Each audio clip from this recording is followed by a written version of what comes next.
Hi there, you ever heard of Batman? He's a superhero. He's cool because he has no powers. Well, he has a few powers, like being rich, being white, knowing kung fu, knowing how to fly a plane, knowing how to fly without a plane, knowing everything you've done, everything you're doing, and everything you're going to do. But despite all that power, his big weakness is not knowing one thing: how to get therapy. These are the qualities that make Batman one of the most beloved superheroes of all time, and everyone wishes they were like Batman. But there's one problem, or 9.2 billion problems. Being Batman is expensive, and also really tough. Not to mention horribly traumatizing. Everyone who's tough enough to be Batman isn't rich enough, and everyone who's rich enough doesn't need to wear a bat costume to hate poor people. So, since no one can be Batman, they figured out a way to let everyone be Batman.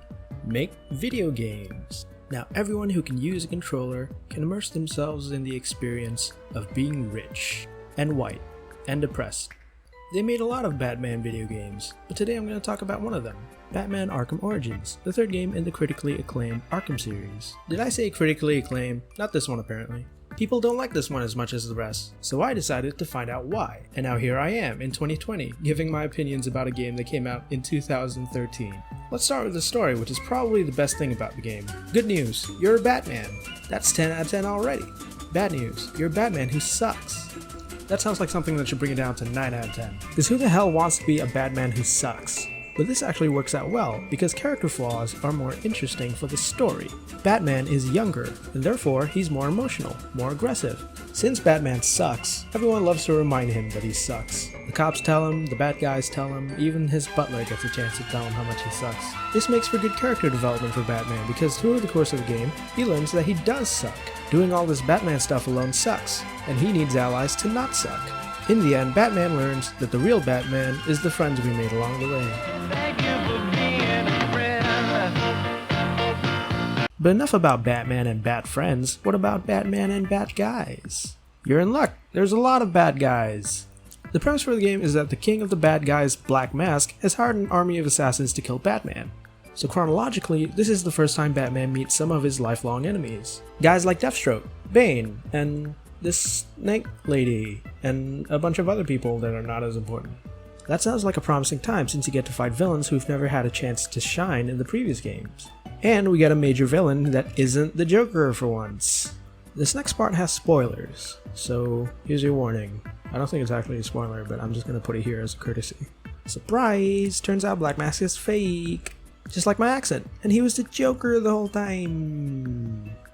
Now, don't get me wrong, I like the Joker. I had my insufferable Joker fan phase when The Dark Knight came out. I was 13 in 2008, so of course. Now I'm older and more mature, and I've mellowed out on my Joker fandom. But I'm still insufferable, so I can say that having the Joker in this game is a missed opportunity. Cause I thought that since Joker was the villain for 2 whole games, they would let someone else be the main antagonist for once. So for them to promise me Black Mask and then pull the rug out underneath is disappointing. But I'll tell you what's not disappointing. Bane, who rocks in this game. Media depiction of Bane has always wildly varied, because he's always been strong, but depending on the writer, he could either be really stupid, kind of pathetic, or intimidating, but he has a funny voice that everyone makes memes out of. Was getting caught part of your plan? Of course. In ARKHAM Origins, Bane finally gets to show why he's such a formidable villain to Batman. He's cunning, he's powerful, he's menacing, and, just like the comics, he's a Latino, so if anyone makes memes out of his voice, they're racist. As for anyone who isn't Joker or Bane, they get little boss fights that are actually pretty cool, or they get relegated to side quests for you to get new gadgets. And some of them just show up to be annoying. The idea of a dozen bad guys hunting Batman had a lot of potential, but unfortunately it didn't really get fleshed out much. But despite my complaints, I actually think the story is pretty good. Batman himself has a satisfying character arc, and the way storytelling is executed makes it engaging to go through.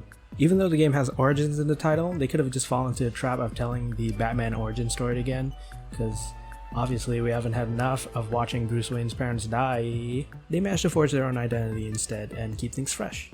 Next, I'm going to talk about the gameplay. Now, have you ever heard of this totally unrelated game called Batman Arkham City? Because ARKHAM Origins plays exactly like Arkham City, but also it's not as fun. Gameplay in the Arkham games can be divided up into 4 parts. Beating up dudes quietly. exploring the environment in between beating up dudes, doing detective work to find out which dude you have to beat up. Batman Arkham Origins doesn't really deviate much from this formula, but it does add a few new things to spice it up. For example, you can beat up dudes like normal, or you can beat them up with electric hands. During the stealth sequences, what if instead of waiting for a guy to sit under you so you can tie him up, you could just shoot a rope on him so that you don't have to wait? Don't like traversing the city? Well, why don't you just fast travel with your hot bat plane? I actually appreciate this feature. What these new features have in common is that they just make the game go faster and make stuff easier for you. But there is one new feature that I do think is an improvement, which is the new scrubbing mode for the detective vision. For a guy called the world's best detective, you don't really get to feel much like a detective. The detective parts in the previous games were very simple. This new feature in Arkham Origins at least lets you feel more involved in Batman's deductive process instead of just filling in the blanks for you. Mix all these bits together, stir vigorously, and Baby, you got a stew going. tastes like the previous recipe, but somehow just a little less tasty even after they added all the new stuff. That's kinda how I'd sum up this game in general, just like the old game, but not as good. And I can't help but feel just a little bit sad about it. When Arkham Origins was announced in 2013, it seemed like there was hardly any positive reaction. It was a different studio developing the game, and they weren't bringing back Kevin Conroy and Mark Hamill to do the voices of Batman and Joker. So already it had the misfortune of looking bad, and also having to live up to Arkham City, a game that was so good that they had to make the world's most embarrassing box art to tell everyone how good it was. If I had to give this game a rating, I'd say it was a Ben Affleck on a scale from George Clooney to Adam West. That means 3 out of 5 for all you normal people out there. Honestly, I have no idea who to recommend this game to, because if you're a Batman fan, chances are you've already played it. If you haven't, then you should. What kind of Batman fan are you if you haven't played this game? What are you, some kind of normal person? How can you call yourself a Batman fan if you don't let your obsessions take over your life? However, if you're not a Batman fan, then it becomes even harder to recommend this game because Arkham City exists, and I just tell you to go play that instead, because it's better. It's more polished, less buggy, and cheaper. But Arkham Origins does go on sale a lot, so I'd say for $5, it's pretty good. The main story took me about 15 hours to finish, and I did some of the side quests, so if you're one of those people that like to get their money's worth, then Arkham Origins is a good deal. Closing thoughts. It has been a while since I've played a Batman game. Arkham Knight came out in 2015, and I had an absolutely horrible time with that. I will say that Arkham Origins feels more fun to play than Arkham Knight because you don't have to drive a stupid tank that sucks. And I'm interested to see how Gotham Knights pans out since it's the same developer, and they've had about 7 years to learn from this game. Plus that new movie is coming out, so it's a pretty good time to be excited about Batman again.